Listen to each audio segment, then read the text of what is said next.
और कोई दीदी मोदी से डरने की जरूरत नहीं है। अगर आप मजदूर हैं तो ये आपकी गलती नहीं है, लेकिन आपका बच्चा अगर मजदूरी करेगा तो ये आपकी गलती है, क्योंकि आप बनर्जी पहले एनडीए में थी, बीजेपी के साथ गठबंधन में थी, रेलवे मिनिस्टर भी बनी थी। वो ममता बनर्जी जो पहले मोदी के साथ काम कर चुकी है, वो बंगाल के मुसलमानों से कहती है कि तुम मोदी को हराओ और हमें वोट दो।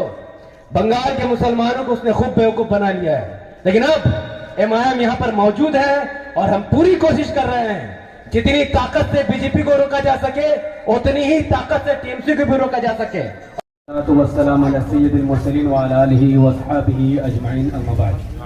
अस्सलाम वालेकुम वरहमतुल्लाहि वबरकातुहू। मेरा नाम मोहम्मद हफीज अंसारी है और हम लोग कोलकाता से आए हैं। जाहिर है कि हमारे साथ वेस्ट बंगाल स्टेट जो लीडर है इमरान सोलंकी साहब और भी कई सारे लोग यहाँ पर आए हैं।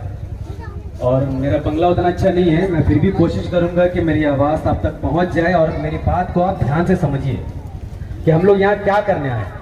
बरईपुर की सरजमीन में, बरईपुर में रहने वाले लाखों लोगों को ये बात समझाने आए हैं कि आपका जो फ्यूचर है वो बहुत खतरे में है।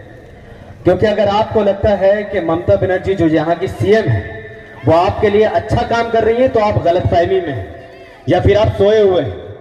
2011 में ममता बनर्जी जी पहली बार वेस्ट बंगाल की सीएम बनी थी और उन्होंने कहा था कि सीएम बनते ही उनका पहला काम यह होगा कि वो मुसलमानों को 12% रिजर्वेशन देगी। लेकिन आज तीसरी बार वो सीएम बनने के बावजूद भी मुसलमानों को रिजर्वेशन देने को तैयार नहीं है।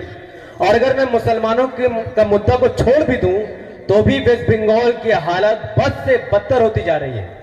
इस वक्त भले से यहाँ पर कुर्सी में 20-30 लोग बैठे हुए हैं, लेकिन मैं उम्मीद करता हूं कि माइक के जरिए से, स्पीकर के जरिए से ये आवाज कम से कम लाखों लोगों तक पहुंचे ताकि उनको पता चले कि वेस्ट बंगाल में चल क्या रहा है और एमआईएम वेस्ट बंगाल में क्या कर रही है। वेस्ट बंगाल में कुल 9 करोड़ लोग रहते हैं, जिसमें से 3 करोड़ आबादी मुसलमानों की है। और पूरे वेस्ट बंगाल को अगर आप देखोगे तो तीसरी बार जब ममता बनर्जी सीएम बनी है तो ना स्कूल का कोई पता है, ना कॉलेज का कोई पता है, ना ही कोई हॉस्पिटल का पता है। आज एक गरीब इंसान जो मजदूरी करता है, जो ठेला चलाता है, वो इलाज कराने के लिए सरकारी हॉस्पिटल में धक्के खाता है। उसका बच्चा सरकारी स्कूल में पढ़ना नहीं चाहता है, ना वो अपने बच्चे को डॉक्टर बना पा रहा, ना इंजीनियर बना पा रहा है। आखिर वो क्या करे? अगर उसका बाप मजदूरी कर रहा है तो क्या उसका बेटा भी मजदूर बनेगा? अगर उसका बाप रिक्शा चला रहा है तो क्या उसका बेटा भी रिक्शा चलाएगा? अगर उसका बाप दिहाड़ी मजदूरी करता है उसका बेटा भी जा जाके तिल तिल के मरेगा?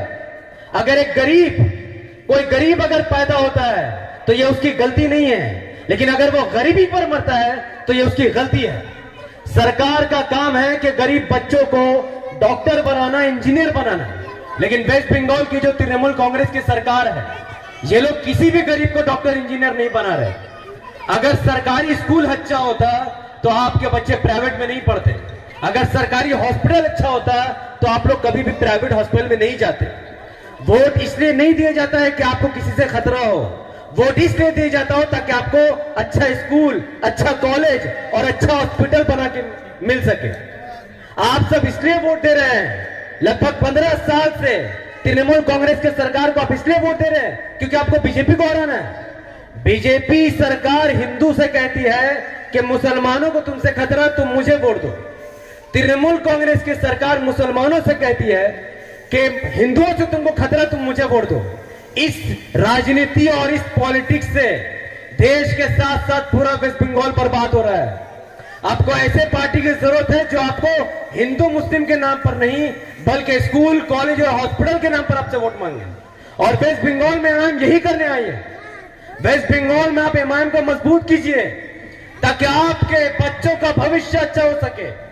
अगर आप मजदूर हैं तो ये आपकी गलती नहीं है, लेकिन आपका बच्चा अगर मजदूरी करेगा तो यह आपकी गलती है, क्योंकि आप लोग वोट धर्म के नाम पर दे रहे हैं। भूल जाइए धर्म को, वोट दीजिए तो सिर्फ और सिर्फ डेवलपमेंट के नाम पर। जो कैंडिडेट आपको आकर कहेगा कि आपको स्कूल बना कर देंगे, आप उसको वोट दो।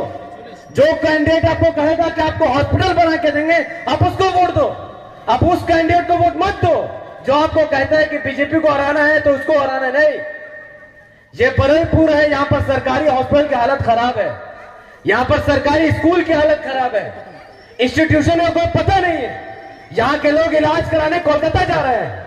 अब आप सोचिए कि एक रिक्शा चलाने वाला जो दिन भर बड़े मेहनत से 400 रुपए कमाता हो, और अगर वो बीमार हो जाए तो वो कलकत्ता जाता है इलाज कराने, आने जाने में उसका दिन भर लग जाता है, हॉस्पिटल में लाइन लगाता है वो अलग, पैसे बर्बाद हुआ वो अलग, और बेचारा 3 दिन तक उसकी कमाई बंद हो जाती है। अगर तृणमूल कांग्रेस की सरकार अच्छी होती, अगर ममता बनर्जी अच्छी सीएम होती, तो आज बड़ेपुर में 4 सरकारी हॉस्पिटल होते और चारे के चारों प्राइवेट को फेल कर देते। लेकिन ऐसा नहीं है। इन्होंने जानबूझकर सरकारी हॉस्पिटल को खराब रखा है ताकि गरीब प्राइवेट में जाकर इलाज करा और अपने पैसे प्राइवेट में जाकर बर्बाद करे। लेकिन हम एमआईएम को चाहने वाले लोग हैं, सदर असदुद्दीन ओवैसी साहब के चाहने वाले लोग हैं। हमारा दिल हर उस गरीब के लिए धड़कता है जो बड़ी ही मेहनत के साथ 2 टाइम की रोटी खाता है। और एमआईएम वेस्ट बंगाल में चाहती है कि हर गरीब का घर आसानी से चल सके, उसका पैसा स्कूल कॉलेज हॉस्पिटल में बर्बाद ना हो, बल्कि उसका बच्चा फ्री का स्कूल में पढ़े और उसका इलाज फ्री का हॉस्पिटल में हो। और यह काम एमआईएम ने हैदराबाद में करके दिखाया है। जिस तरीके का काम हैदराबाद में हुआ है, ठीक उसी तरीके का काम एमआईएम वेस्ट बंगाल में करना चाहती है। लेकिन यह सब कुछ तब हो सकेगा जब आप सब अपना वोट एमआईएम को देना शुरू करेंगे, जब आप सब अपना सपोर्ट एमआईएम को देना शुरू करेंगे। जब तक आप लोग एमआईएम में शामिल नहीं हो जाते, जब तक आप लोग एमआईएम में ज्वाइन नहीं हो जाते, तब तक यहाँ पर स्कूल कॉलेज हॉस्पिटल नहीं खुल सकता है। तो अगर आप सब चाहते हैं कि आपका बच्चा डॉक्टर इंजीनियर बने, अगर आप सब चाहते हैं कि आप तरक्की करें, अगर आप सब चाहते हैं कि आप एक मजबूत बने, तो आपको एमआईएम में शामिल होना होगा। और अगर आप सब ठीक इसी तरीके से सिर्फ बीजेपी को हराने के लिए, सिर्फ किसी को धूल चटाने के लिए और धर्म के नाम पर अगर आप लोग वोट देंगे, तो फिर जिस तरीके से आप मजदूरी कर रहे हैं उसी तरीके से आपका नस्ल भी मजदूर बनेगी। और ये हम एमआईएम वाले नहीं चाहते। क्या ममता वाकई में बीजेपी को बंगाल में रोक रही है? 2011 में जब ममता बनर्जी यहाँ की सीएम बनी है, टीएमसी का जब राज चला है, उस वक्त बीजेपी का तो नामो निशान ही नहीं था। लेकिन आज 2023 में ममता बनर्जी के रहते हुए बीजेपी 1 सीट से 68 सीट जीत चुकी है। आरएसएस का ऑफिस खुल रहा है, आरएसएस का स्कूल खुल रहा है। जितना तरक्की बीजेपी और आरएसएस का वेस्ट बंगाल में हो रहा है, उतना किसी सरजमीन पर नहीं हो रहा है। क्योंकि ममता बनर्जी पहले एनडीए में थी, बीजेपी के साथ गठबंधन में थी, रेलवे मिनिस्टर भी बनी थी। वो ममता बनर्जी जो पहले मोदी के साथ काम कर चुकी है, वो बंगाल के मुसलमानों से कहती है कि तुम मोदी को हराओ और हमें वोट दो।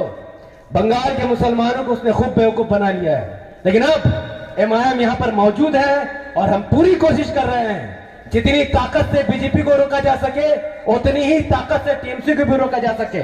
और जिस दिन एमआईएम बंगाल में मजबूत होगी, जिस दिन बंगाल के हर इलाके में एमआईएम का काउंसिलर, पंचायत समिति का सीट, एमएलए और एमपी जीतेगा, उस दिन वेस्ट बंगाल में बेहतरीन सरकारी स्कूल, बेहतरीन सरकारी हॉस्पिटल और बेहतरीन सरकारी इंस्टीट्यूट का निर्माण होगा, जिससे वेस्ट बंगाल में रहने वाले 9 करोड़ लोग गरीबी से निकल जाएंगे और एक अच्छी जिंदगी गुजारेंगे। मैं यहीं पर अपनी बात को खत्म करता हूं और उम्मीद करता हूं कि हम लोगों के रहते हुए और जाने के बाद बरेपुर के लोग एमआईएम में शामिल होंगे, एमआईएम को मजबूत करेंगे। और कोई दीदी मोदी से डरने की जरूरत नहीं है। आप मुसलमान हैं, ईमान वाले हैं, आपको सिर्फ अल्लाह से डरना चाहिए। वाखिरु दवाना अनिल हम्दुलिल्लाहि रब्बिल आलमीन। अस्सलामु अलैकुम व रहमतुल्लाहि व बरकातुहू।